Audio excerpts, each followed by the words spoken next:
Hello and welcome to this presentation on looking at COVID-19 and the visitor experience. Some very short introductions before we get started. My name's Jackie Fortnam and I'm a Senior Consultant at the Audience Agency, and I'm joined today by my colleague Catherine.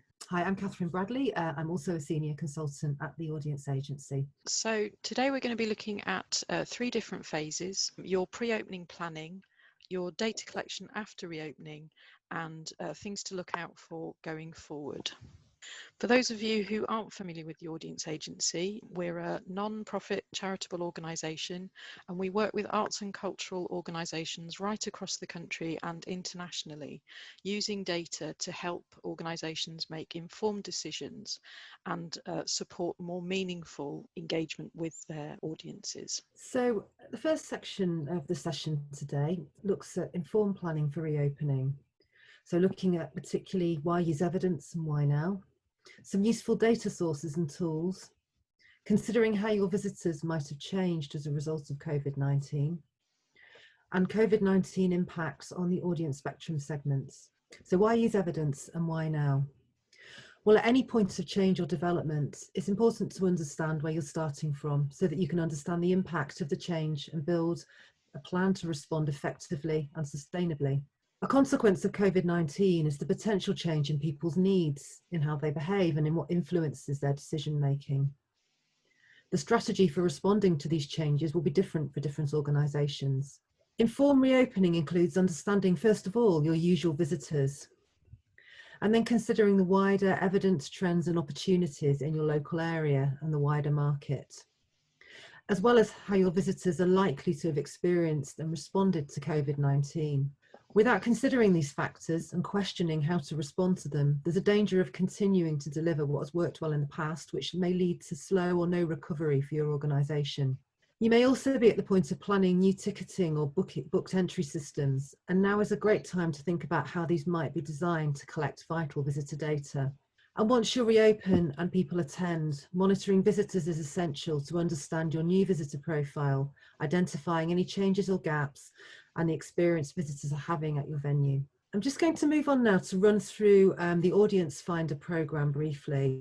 So Audience Finder is a free national audience data and development tool, and it enables cultural organisations to understand, compare and apply audience insight. The programme now receives funding from three funders: Arts Council England, Arts Council Wales and Creative Scotland. So briefly, just running through how the Audience Finder programme works. Organisations input data in one or both of two ways. So first of all, there's a standard course survey with optional additional questions. Then a feed of transactional ticketing data for those organisations with ticketing systems. Population profiling, including audience spectrum and mapping, are built into Audience Finder. And results are presented in a personal organisational dashboard. This gives the ability to compare to national and regional audiences and a range of benchmarks, and produce both standard and custom reports. So moving on next to think about some other data sources that might be useful. Whether or not you're currently using Audience Finder to collect data, there are some tools and resources that you might find useful for informing your reopening strategy and or boosting your in-house analytics. These include National Museums and Heritage Insights on the dashboard for Audience Finder, as well as in the National Museum Audiences Report produced using Audience Finder data. Through regional population data and an interactive mapping tool as demonstrated on the screen here to explore the audience spectrum profile of populations in your local area. The Audience Finder resources and tools can be accessed from the Audience Finder website. There's no need to input data, just create a free login and off you go. There are also a range of other secondary data sources that you can access to help to inform your strategies and plans. Some are paid for, and these include area profile reports. Area profile reports give detailed information about demographics and cultural engagement in your catchment area. You can get them to focus on an area that you're particularly interested around your organisation. The engagement area profile report is a more enhanced version of this, and this includes a wider range of insights on things like disability and health, on families, young people, elders, local communities, and areas of multiple deprivation. You can see on the screen here a couple of snapshots of information just from an example area profile report, particularly focused on museums and heritage attendance and on household status. There are also a range of open source and freely available sources as well. These might take a little bit more time to navigate.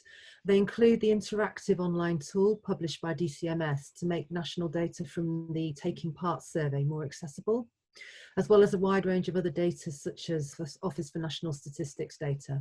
So when you're looking at those data sets, one of the key questions to think about is how your visitors might have changed as a result of their experience of COVID-19. So for example, if a higher proportion of your visitors fall into the older age categories, they may have increased perceptions of risk and may have worries about potential health concerns of coming out and being in public spaces again. You might see a rise in your local and hyperlocal visitors who perhaps ventured further afield prior to COVID, but are now exploring opportunities in the local area. And consequently, you may also see a reduction in domestic UK tourists and also international visitors. Because we're in a constant position of change with different restrictions, local lockdowns and the national lockdowns, different measures in terms of group size and social distancing, these are likely to have an impact on the reasons why people wanted to visit you in the first place. So are they going to experience a less relaxing and social visit than they would have previously expected? And they may have increased concerns about the safety measures that you have in place. How safe are they going to be? Have you been clear about your messaging in terms of what they can expect when they're on site? And finally, they are likely to have different needs and expectations because of all of this as a result of their experiences of COVID-19. So, for example, the impact of ticketing and restricted visitor numbers may have a higher impact on your lower engaged or less confident visitors, putting more barriers in place.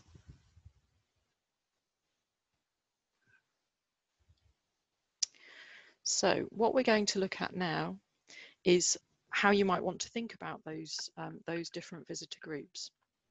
So a very quick introduction to audience spectrum for those of you who aren't familiar with it. It's a population segmentation tool which looks at people's propensity to engage with culture right across the country. It's divided into 10 different groups, and all the households in the UK fall into one of these 10 groups. First of all, there are the higher engaged groups, so that's metroculturals, Commuterland Culturebuffs and experience seekers. Then we have 3 medium engaged groups, Dormitory Dependables, Trips and Treats and Home and Heritage, and then 4 lower engaged groups, Up Our Street, Facebook Families, Kaleidoscope Creativity and Heydays. Importantly, I think one of the best things about Audience Spectrum as a segmentation tool is that it recognises that everybody engages with culture to some extent or another, and also it makes no value judgments about why they might want to do that. This is particularly important when looking at people's engagement during and post-COVID, because more people are doing things at home than they were before. So in terms of the key segments for museums and heritage, and these are taken from our museums audience report, which was published at the end of 2018, nationally, the majority of museum visitors fall into the medium or high cultural engaging groups. 18% fall into the Dormitory Dependables group, 16% are Commuterland Culturebuffs, 14% are accounted for by Trips and Treats, and 12% were Home and Heritage. Before we look at these key segments in more detail, just a quick note about the data sources that have been used to update the segments in terms of their responses to the COVID-19 pandemic. There are three key sources for this. One is the population monitor. This is a whole population survey that we're undertaking in partnership with the AHRC. It looks at everybody from those who are very low engaged or non-engaged to super engagers. It also collects some demographic data, so we can break that down by age, ethnic background, region, for example. So we can look at regional differences and the impact of local lockdowns in addition to the national lockdowns. It's a longitudinal study, so we've just received the first set of data, which was mostly collected shortly before the second national lockdown. But it will enable us to look at trends that emerge across the piece.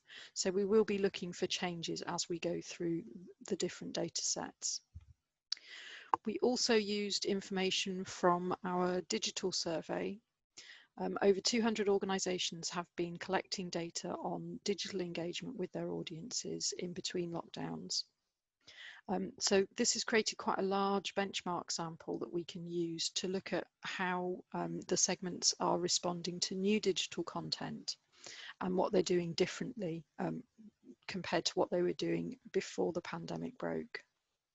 It's across art form and lots of different types of content. So this will give us a really rich picture of how people are responding to new types of engagement.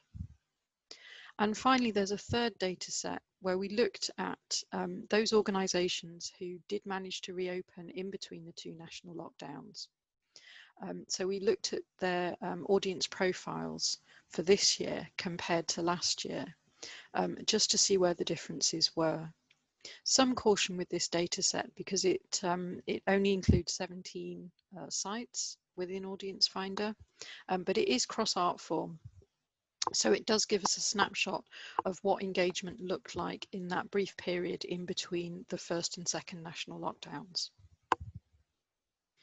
In terms of Dormitory Dependables and what they've been like during lockdown and during the pandemic, this group are often living in suburban and rural areas, and it was a lack of local opportunity which was a key barrier for them to higher engagement levels pre-COVID. They have a particular interest in museums and heritage, and they have started to seek out opportunities offered by the early opening of heritage gardens following the first lockdown. They're largely mature couples with some older families, so they're less likely to have been alone during lockdown, although some of them will have been in higher risk categories due to their age. So there's likely a mix of positive and cautious reaction, for example, to the lessening of restrictions at Christmas.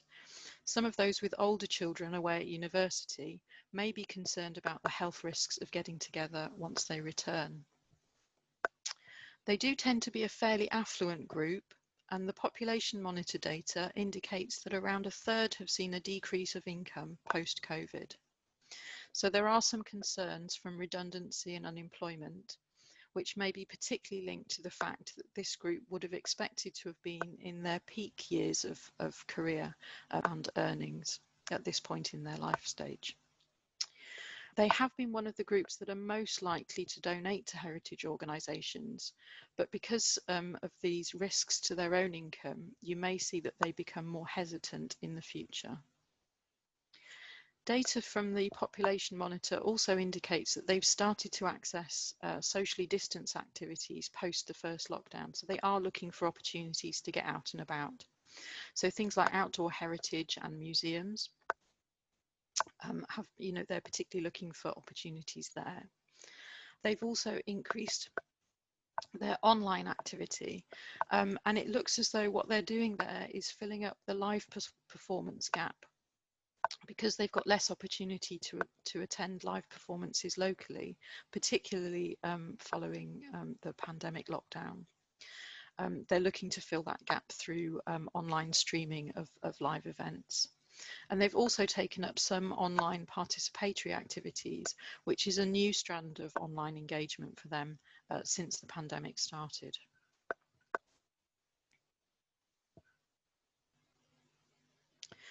The next group, Commuterland Culturebuffs. Pre-COVID, this was a highly significant group for audiences and support right across different art forms. and they were reliable prospects for individual giving and paid for experiences. So they accounted for a very important segment of audiences. And because they are one of the worst affected groups of COVID, because they're an older group, many of them fall into the 50 to 70 age groups, and a quarter are living with a disability or long-term illness. So with these added risk factors, it would have made lockdown more difficult for them. And the population monitor indicates that a fifth of them have been shielding during the pandemic. So the combination of the fact that they were highly engaged and you know, accounted for a large proportion of different audiences, coupled with the fact that they have become one of the most at-risk groups, so they are, you know, they have the highest proportion who are not yet ready to return to engagement, is likely to have a very significant impact on organisations' audience profiles. There's been a high impact on them of COVID on their daily life. So they're working from home, they're no longer commuting, which was one of the key characteristics of this group. So the combination of this and the health risks has produced high levels of this group, indicating that they are not ready to return. And the population monitor also indicates that, in line with most of the other segments, information about what safety measures are in place ahead of a visit is very important in their decision making to return. They do have a leaning towards heritage and classical or traditional offers, and there are high levels of National Trust and English Heritage membership in this group. So again, the early opening of outdoor heritage sites post-lockdown was good news for those that wanted to get out and about again.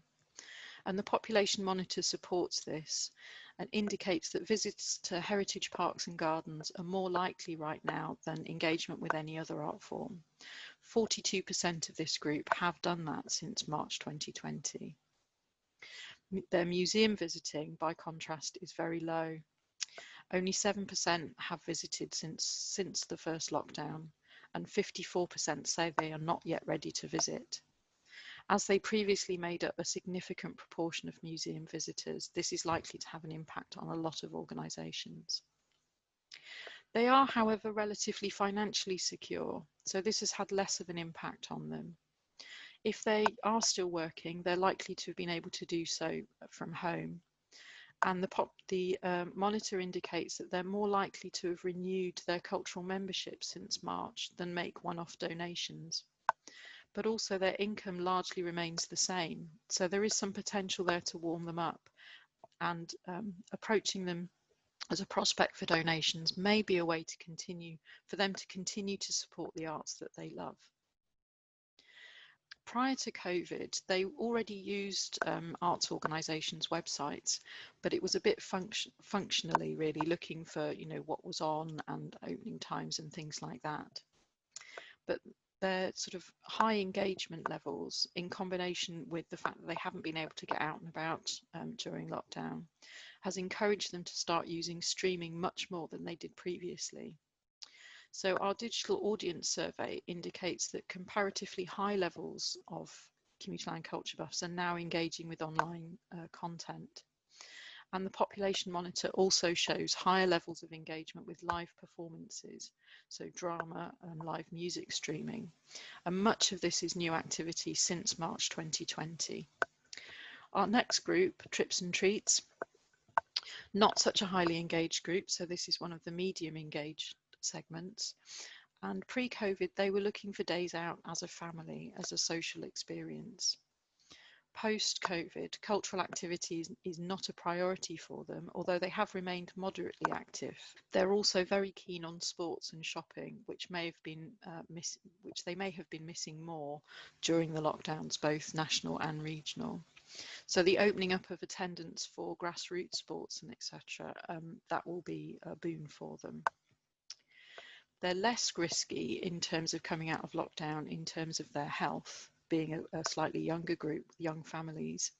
They're not particularly at risk compared to the older groups, although they do have perhaps some concerns about potential outbreaks in schools and the impact that might have. Reconnecting with friends and family is going to be a higher priority for this group than becoming culturally active. But opportunities to engage where cultural venues are positioned as a way to connect and have a shared experience with friends and family in a COVID-safe way is likely to be something that will draw them in. And the population monitor indicates their highest levels of interest lie in outdoor heritage and museums at this point.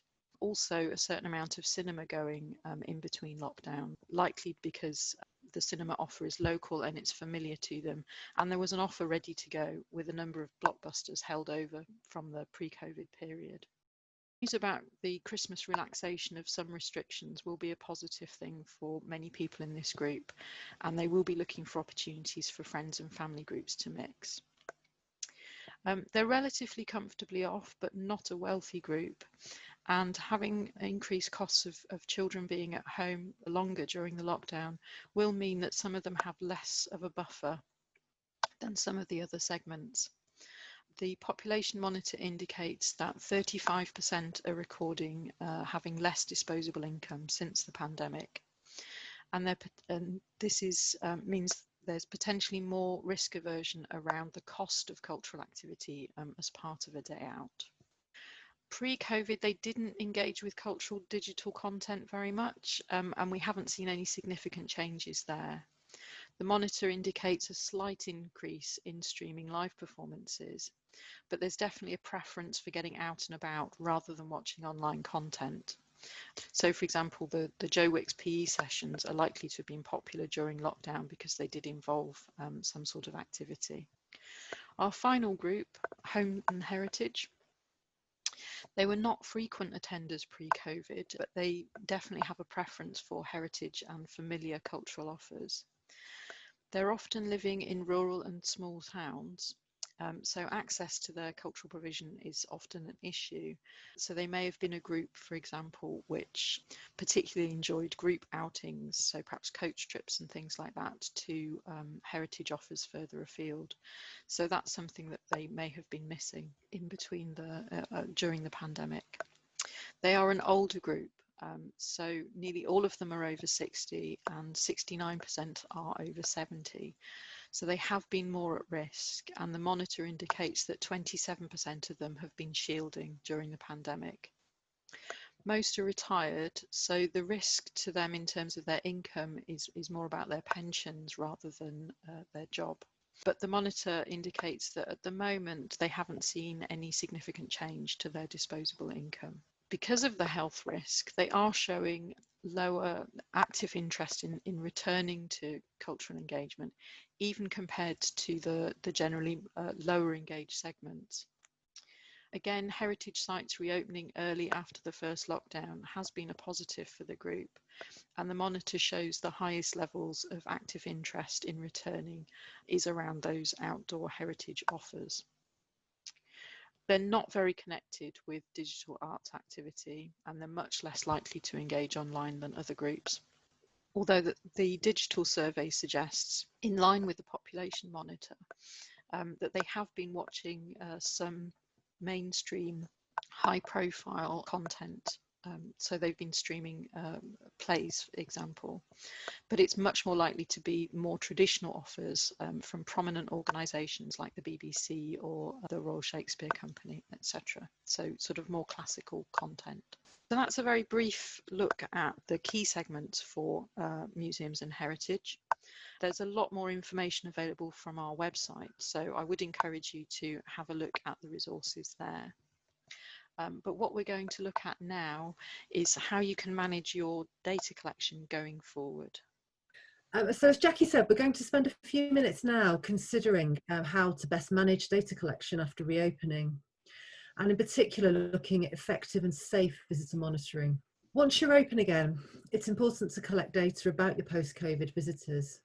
But how do you do this safely and within the government and local authority guidance? The Audience Agency have put together a guide to interpret the UK government guidance into practical steps on how organisations can safely and effectively continue to collect audience data. There's a link to that at the end of this slide set. This includes advice on GDPR compliance and inclusion of NHS track and trace procedures. So considering in particular effective and safe visitor monitoring using surveys, To maintain social distancing and to limit object handling, we recommend that museums and heritage sites move to collect visitor data by e-survey where this is possible. If email addresses are not available, visitors can alternatively complete an on-site survey, e-survey, using their own devices. So for example, they would have a QR code that then would link them through to your survey, perhaps on their mobile phone, for example. To support random sampling and a good sample size here, we'd recommend signs, posters and leaflets that can be used to inform visitors how to access the survey. And where possible and resources allow, staff and volunteers could explain the research and how to access the survey whilst observing social distancing. Many museums and heritage sites may be facing the new challenge of setting up a ticketing or booking system to support controlled entry and support numbers on sites. One potential upside of this is it offers new opportunities to develop visitor insight, targeted communications and relationship development. And whether you're setting up a new ticketing process or developing an existing one, there are a number of things that it might be helpful to think about to ensure that you can make the most of the opportunities this might offer. How can you use it to collect vital visitor data? For example, can you set it up to collect email addresses, postcode data, for example? How can you make the most of a necessary investment to make positive change for the future? For example, does the ticketing system do all you may need it to do, thinking forward? Is your ticketing system compatible with Audience Finder? That would enable you to join the ticketing elements of the Audience Finder programme. Thinking as well about how to embed the ticketing process and build staff and visitor confidence in using it to make sure it's an effective as possible. And thinking particularly about messaging around the ticketing process, both internally and externally.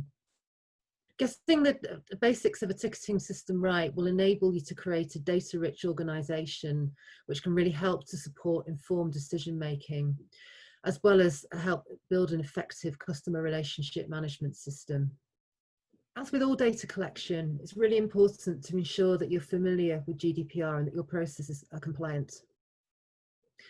And you may also find it useful to consider how to build your process so as to ensure compliance with NHS track and trace requirements, also addressed in the safe data collection guidelines you can find on our website. There are 5 key considerations for compliance with data protection regulations. These are, firstly, to collect only the minimum amount of data required. Secondly, to be transparent, and what that means is to be very clear on why you're collecting data from people and on how you will use that data. Thirdly, only keep the data for as long as it's required. Fourthly, to store and delete data securely. And lastly, to limit the use of data and to keep the collection process as simple as possible. This section considers the next steps in using your audience data to inform planning and audience development. With the constantly changing situation in which we currently find ourselves, your visitor profile may change rapidly over the next few months. Once you're collecting data, make sure you give yourself time to review it frequently and to consider the consequences and opportunities presented by any changes. You might, for example, see a shift to more local visitors with the travel restrictions in place, a higher proportion of new visitors discovering your organisation for the first time, a change in the types of people visiting, or different motivations for a visit. So what do any changes in visitor profile mean for your organisation?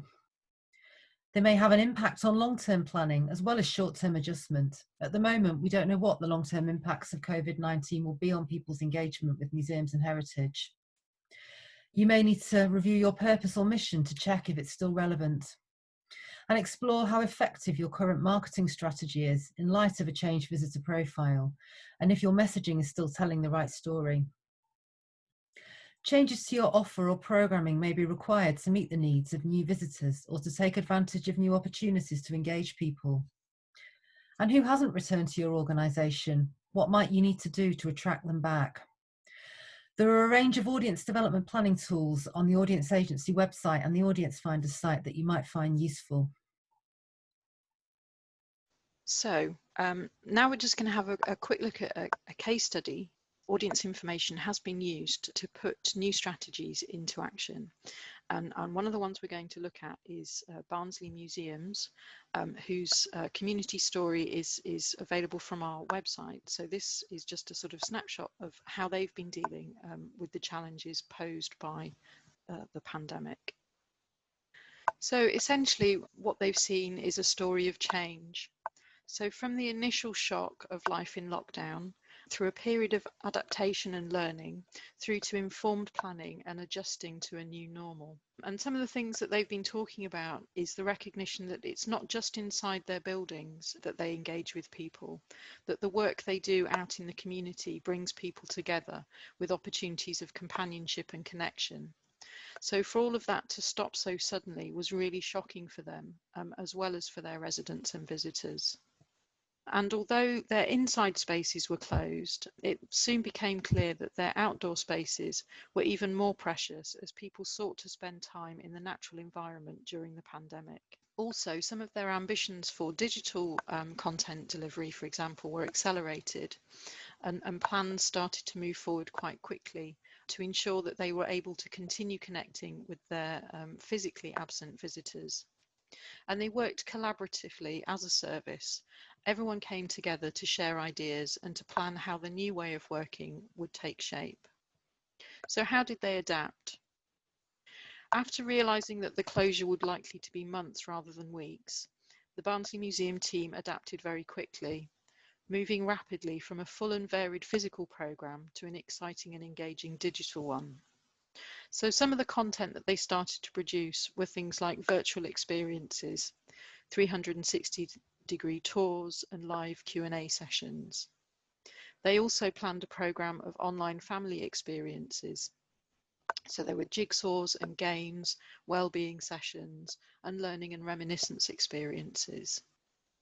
And they started to host live events in new and creative ways, experimenting with the technical solutions they had to find the best solutions that they could get hold of. So they developed their techniques in how to present content and showcase collections. They strengthened their digital platforms and became more comfortable in hosting live events, being a bit bolder in investing in digital content and expanding their skill set as a team. One of the things they did was to produce a welcome back film for each of their 5 venues, highlighting what the new visitor experience looked like and the changes that people could expect to see and what's been put in place to make the visit safe. The messaging has been underpinned by their social media and through other digital platforms. And they were keen to be responsible in their messaging and only encourage visitors to return when the time was right for them and in line with the government guidelines. When they were looking at what needed to happen when they were coming back, they recognised that the situation surrounding the pandemic is very unstable. So their policies and procedures and positions were changing daily, and they had to learn to be adaptable as a team. What they've come up with is a phased approach to reopening, which will be handled in a very cautious and careful way, ensuring the safety of their visitors and their team is of utmost importance to them. The other important aspect is their data-led decision making. So they've been collecting audience information through the free digital audience survey, and that's given them a better understanding of their digital audiences as well as who their non-users are. People have been very generous in terms of sharing their thoughts on the work of Barnsley Museums and have given them an idea of what works and what isn't working, what people like and what they don't like, which has helped them to rethink their overall audience development plan, which they're in the process of now reviewing in light of the pandemic and also going forward. In terms of how they're navigating the new normal that they find themselves in, what they're looking to do is any changes that they've put in place during the pandemic, what they now want to do is embed them into the long-term future of the museum service. Digital, rather than being an add-on, is now an essential part of everything they do. Because of the high levels of uncertainty that still remain, they need to maintain the flexibility and adaptability that they've developed in order to be able to continue to offer a high quality service. They recognise that the behaviours of some visitors will have changed permanently, and they're very aware that they will also have to change along with that to remain relevant to those audiences.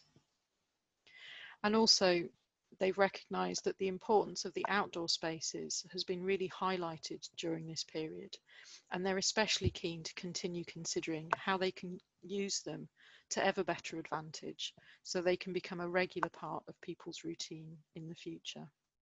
So that's just a quick snapshot of how one organisation has been adapting and coping with the many challenges that all organisations have been facing during the pandemic. If you have a story to share, we'd really like to hear from you. We do feel that sharing and learning from each other about how to deal with these challenges is a key part of recovery for the whole sector. In this final section, we've included a range of resources and contacts you might find useful. The Audience Agency has launched a range of resources and research called Bounce Forwards to support the cultural and heritage sectors during COVID-19 and beyond. You can find full details of these on the Audience Agency website at the address at the bottom of the page here. They include Audience Spectrum in the Time of COVID, a description of all 10 segments. New research includes the Population Monitor Survey and Digital Audiences Survey, plus there's a range of other relevant research included on the site. Route maps look at how to use evidence for a range of purposes, including reopening venues, engaging family audiences, and evaluating online activity. And masterclasses and free webinars explore a variety of topics. You can keep up to date via our bulletins, just sign up on the website. And we've included here links to those resources mentioned. So thank you very much for joining us. I hope you found that interesting. Please do get in touch with us if you have any questions or if there's anything that you'd like to share with us following this presentation. Thank you, everyone. Thanks for listening today. Bye-bye. Bye-bye.